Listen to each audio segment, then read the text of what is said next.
امام زین العابدین علیہ السلام جب اپنے قافلہ والوں کے ساتھ اسیر ہو کر دمشق میں داخل ہوئے تو شام کا رہنے والا ایک بوڑھا شخص امام سجاد علیہ السلام اور ان کے قافلے والوں کے پاس آ کر کہنے لگا، خدا کا شکر ہے کہ اس نے تمہیں قتل کیا، تمہارے شہروں کو تمہارے مردوں کی وجہ سے آسودہ کیا اور یزید کو تم پر مسلط کیا۔ تو امام سجاد علیہ السلام نے اس بوڑھے سے جو مسلمانوں سے بالکل بے بہرا تھا اس طرح مناظرہ کیا۔ امام نے فرمایا، کیا تم نے قرآن پڑھا ہے؟ تو بوڑھے نے کہا ہاں۔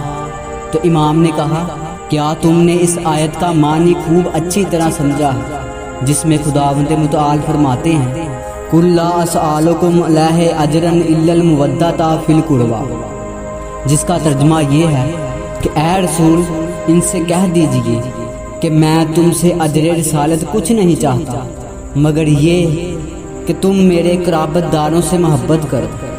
تو بوڑھے مرد نے کہا، ہاں اس آیت کو میں نے پڑھا ہے۔ امام زین العابدین علیہ السلام نے فرمایا، پیغمبر اکرم کے قرابت داروں سے مراد ہم لوگ ہیں۔ اے شخص، کیا تم نے سورہ انفال کی آیت نمبر 61 پڑھی ہے جس کا ترجمہ یہ ہے کہ جان لو جو کچھ بھی تم نے مال غنیمت سے حاصل کیا ہے بلا شبہ اس کا خمس اللہ اور اس کے رسول اور قربا کے لیے ہے۔ تو بوڑھے نے کہا، ہاں یہ بھی میں نے پڑھا ہے۔ تو امام نے فرمایا کہ نبی اکرم صلی اللہ علیہ وآلہ وسلم کے وہ قرابت دار ہم ہیں۔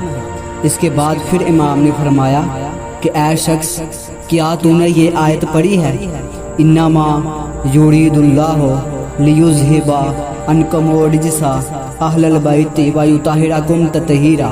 تو بوڑھے شخص نے کہا، ہاں یہ بھی میں نے پڑھا ہے۔ اس کے بعد امام سجاد علیہ السلام نے فرمایا کہ ہم ہی وہ لوگ ہیں جن کے لیے اللہ تعالیٰ نے آیت تطہیر نازل کی۔ یہ سب سن کر بوڑھا شخص خاموش ہو گیا اور اس کے سامنے حقیقت واضح ہو گئی، جس کی وجہ سے اپنے کہے ہوئے جملے پر اس کے چہرے سے شرمندگی ظاہر ہو رہی تھی۔ چند لمحوں کے بعد اس بوڑھے شخص نے امام زین العابدین علیہ السلام سے کہا کہ میں خدا کی قسم کھا کر کہتا ہوں کہ تم وہی ہو جو تم نے کہا ہے۔ تو امام نے فرمایا، خدا کی قسم اور نبی پاک صلی اللہ علیہ وآلہ وسلم کے حق کا واسطہ میں انہی کے خاندان سے ہوں۔ یہ جملے سنتے ہی بوڑھے مرد کی حالت غیر ہو گئی اور روتے ہوئے آسمان کی طرف بلند ہاتھ کر کے کہنے لگا، بار الہ، میں محمد و آل محمد کے تمام دشمنوں سے بیزاری کا اظہار کرتا ہوں۔